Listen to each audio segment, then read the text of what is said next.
lawsuit, you know, every defendant thinks the lawsuit is unfounded, and every plaintiff thinks they're founded. So, you know, and I got to say that I'm also a bit troubled that the indemnification showed up not in the 11th hour, but the 11th hour and 59th second that it arrived here, you know, on our desk, and you know, was still being negotiated in the wording, and I haven't had a chance to read the new wording. But so I guess we will vote on the motion, and if it fails, I will propose a new motion to adopt option 2.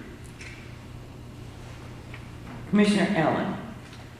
I think I was told earlier that I talked a little too much, but I have to apologize in as much as I am so completely caring about all of the items that have come forward before us today that I feel compelled to talk, because I spend the time to read the documents, study the issues, gather the information, and I think it's important enough to speak on. We have meetings all the time, they last late, this is the way it goes. I have to happen to not agree with Commissioner McNair, but I love him anyway. The issue is this has been before us since December of 2007. If we continue this, it will be time to start the next MSR project, and we can throw this in the mix and start that again. Now, when we got the results of the initial recommendations from our group, it was interesting to me that recommendations for East County, Central County, East County, fine, but in the case of this particular issue, we had to approve in 2009 a service contract with PMC to complete a required CEQA analysis, not an EIR, but a CEQA analysis. And these analyses are done all the time, and we do them in our own city, and I know that is an acceptable process. The analysis is complete.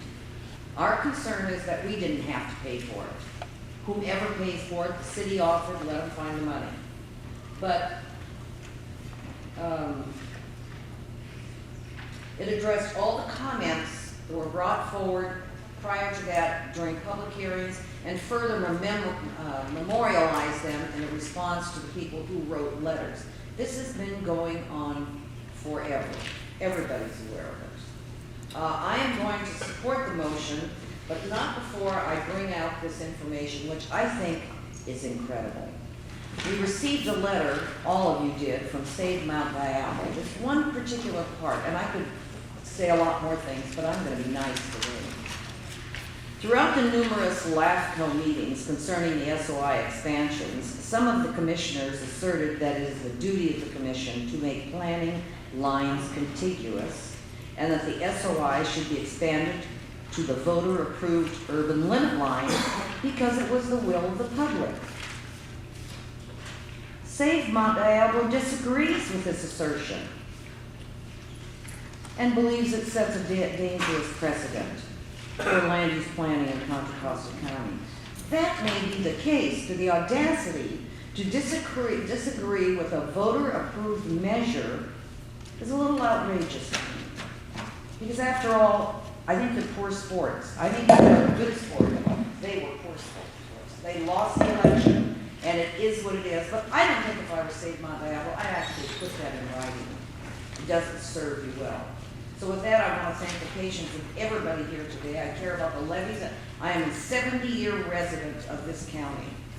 I object the crazy building that's gone on and brought all of you people who came from somewhere else. Because 70 years ago, I liked it just the way it was. Maybe we should have kept it that way, and none of you would be here. So, in any event, I could have maintained that attitude.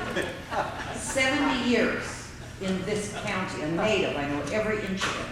And I love every inch of it, and I love the hills, and I love the trees, and I love the eucalyptus, which everybody hates because they burn. I like them because they're green, and I'm going to finish.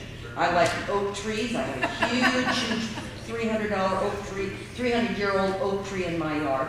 I love all those things. And last weekend I spent on a heritage ranch that belongs to my son's in-laws of 350 acres in the lowlands of, up outside of Auburn. And it's wonderful, untouched, wonderful, except for a couple little houses. But the other thing I want to bring to the attention of all the environmentalists who come and expand on all of these issues, I am outraged at the fact that I drive over the rise in Pittsburgh, because that's where I was born and raised, and all of a sudden, straight down Railroad Avenue, across the beautiful river, what do I see but a plethora, hundreds of turbines, fondly referred to as windmills.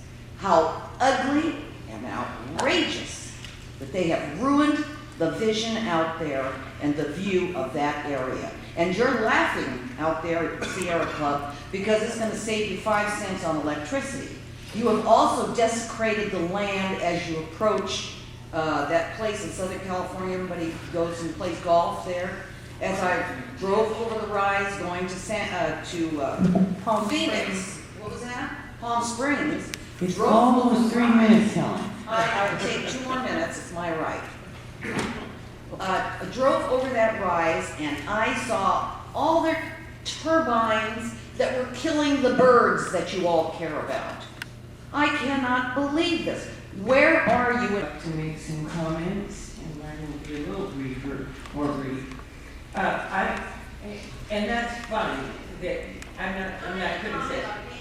No, I'm not criticizing you. I want to say that, I'm not.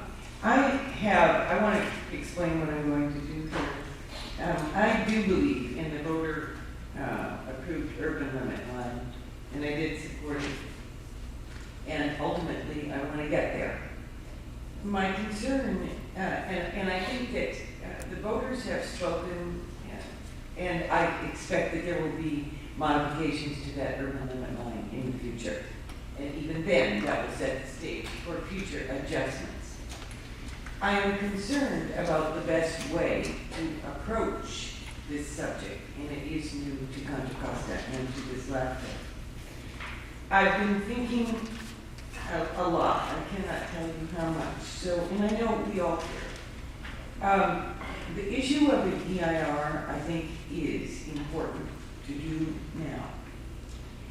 And it is in the developer's best interest. And I've been saying this all along. I've been very consistent on this.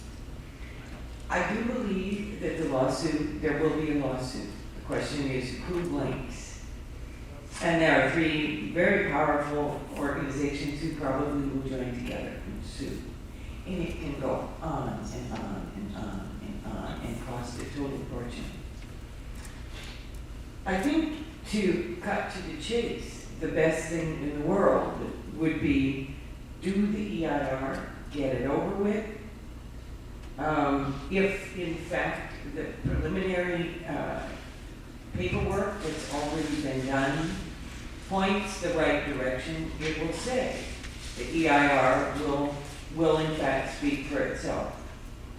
That gives the city the most options, including a development application, in my opinion. And as well, an annexation, and it will open the way, obviously, for approval of an SOI. So I think that the more I analyze this, I'm pleased to have the indemnification agreement. I think that's good for LAFCO. I believe this is going to pass. I don't think it's the right way, and therefore I am not going to support the motion. Madam Chair, I call for the question. All right. Could we have a roll call vote, please? Helen, I'll run the meeting. No, I requested as a member of the commission. Only you. I did ask her. Madam Chair, for clarification, I assume that the motion includes approval of the indemnification agreement Yes. and authority for the executive officer to sign it on behalf of the commission. Yes, yes. I noticed there were 2 signatories on the copy that I had. It was the executive officer and county council, is that right? That's for approval as a form. Oh, okay. So it's the executive officer? Okay. That's right. All right, fine. Could we have a roll call vote, please? Allen? Yes for the motion. Glover? Yes. McNair? No. David Pipa? Yes. Schroeder, Yes. Schmidt, No. and Alcamo. No. The motion carries on a 4-3 vote. Thank you all for joining us today. Now we will go back to item 11.